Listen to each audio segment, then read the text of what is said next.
নমস্কাৰ বন্ধু বান্ধৱীসকল, মই আজি এটা অসম সাহিত্য সভাৰ ভিডিঅ' দিব লৈছোঁ। এইখন অসম সাহিত্য সভাৰ গেট, এইটো জাপিটো বৃহৎ আকাৰৰ জাপিটো।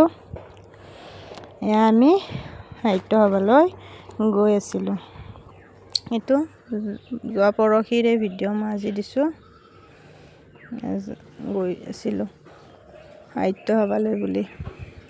আমি তিনিওটা বাছত মোৰ ফেচবুক পেজ আৰু ইউটিউব চেনেললৈ সকলোকে স্বাগতম জনাইছোঁ। পেজখন ফ'ল' কৰি দিব আৰু ইউটিউব চেনেলটো ছাবস্ক্ৰাইব কৰি দিব। এয়া ডাঙৰ ল'ৰাটো আমাৰ পাঠশালা পোৱাতে পোৱাতে আমাৰ গধূলিয়ে হৈ গৈছে। এয়া ৰাতি সভালৈ বুলি। এয়া সাহিত্য সভাৰ প্ৰদৰ্শনীৰ দৃশ্য। ফাৰ্ষ্ট আমি প্ৰদৰ্শনীত সোমাইছিলোঁ। প্ৰদৰ্শনীৰ গেট। প্ৰদৰ্শনীত চাবলগীয়া বিশেষ বস্তুটো হ'ল জাপিটো। চাইছেনে আপোনালোকে জাপিটো বিৰাট ধুনীয়া হৈছিলে আৰু বহুত ডাঙৰ জাপি আছিলে। বাকী প্ৰদৰ্শনীত চাবলগীয়া সেনেকুৱা একো বস্তু নাছিলে, জাপিটোৱে অকল ভাল লাগিছে চাই। আচলতে প্ৰদৰ্শনী বুলিলে নেদেখা বস্তু চাবলৈ বেছি ভাল লাগে। আজিকালি প্ৰদৰ্শনীবিলাক সিমান এটা চাবলগীয়া বস্তু নাথাকেই। ইয়াতো ইমান চাবলগীয়া বস্তু নাছিলেই, জাপিটোৱে আছিলে অকলে। আচলতে প্ৰদৰ্শনী বুলিলে ল'ৰা ছোৱালীবিলাকে নজনা বস্তু বা নেদেখা বস্তুটো দেখালে বেছি ভাল লাগে। ইয়াতে সেইটো নাছিলেই। তাৰে পিছত আমি আহিছিলোঁ বিজ্ঞান মেলালৈ। বিজ্ঞান মেলাতো ভাল লগা বস্তু কিছুমান আছিলে। এয়া বঙাইগাঁও অইলৰ দৃশ্য। এয়া আমি সোমাইছিলোঁ।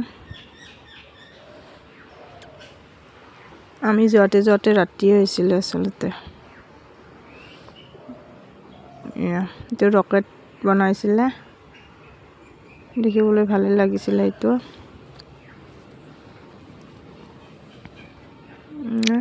আমি তিনিওটাই গৈছিলোঁ, বেলেগ কোনো নাছিলে। কোনে কোনে গৈছে সাহিত্য সভালৈ কমেণ্ট কৰি জনাবচোন। বিজ্ঞান মেলাটো ডক্টৰ APJ আব্দুল কালামৰ মূৰ্তি। ইয়াতে অকণমান ৰাখি থলোঁ ফেচবুকতে, তেওঁকো ৰাখিছে। তাৰপিছত এইবিলাক পুৰণি কীৰ্তিচিহ্নবিলাক, এইবিলাক লিখিত আকাৰতে আছে আচলতে। ইয়াৰে কোনো মূৰ্তি বস্তু নাছিলে, এইটো লিখিত আকাৰতে থৈছিলে। গোটেইখিনি দেখুওৱা ইমান সম্ভৱ নহয়, কাৰণ ভিডিঅ'টো বহুত দীঘলীয়া হৈ যায়। নহ'লে অকণমান চব বস্তুৰে ৰাখিছোঁ। এইটো চক্ৰবেহু বনাইছিলে, আমি সোমোৱা নাই, দূৰৰ পৰাই চাইছোঁ। আৰু এয়া কেইটামান জাতিৰ গামোচা, আমাৰ অসমীয়াৰো আছে গামোচা এখন। প্ৰদৰ্শনীত আছিলে এইখিনি কিবা কিবি, এইবিলাক দেখিয়ে থাকোঁ আমি। আচলতে প্ৰদৰ্শনীত ৰাখিব লাগিছিলে খেতি বাতিৰ সঁজুলিবিলাক। আজিকালি ল'ৰা ছোৱালীবিলাকে দেখাই নাপায় সেইবিলাক খেতি বাতিৰ সঁজুলি, নাঙল, কোৰ, যুঁৱলি এইবিলাক ৰাখিব লাগিছিলে। এইবিলাক ৰাখিলে ভাল লাগে, ল'ৰা ছোৱালীবিলাকৰ চিনাকি হয়। আজিকালি ল'ৰা ছোৱালী এইবিলাক চিনিয়ে নাপায়। ইয়াতে ৰাখিছে পাচলিবিলাক, অমিতা টমিতা, ৰঙা জাতিলাও ৰাখিছে। এটা জাতিলাওটো কিন্তু বিৰাট ডাঙৰ আছিলে, বহুত দীঘলীয়া আছিলে এইটো। আৰু মূলা কেইটাও আচলতে ডাঙৰ আছিলে, বহুত ডাঙৰ মূলা আছিলে।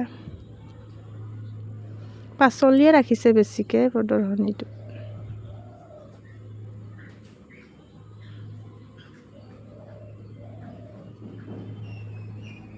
এইটো ফুল, কেইটামান ফুলৰো ৰাখিছে।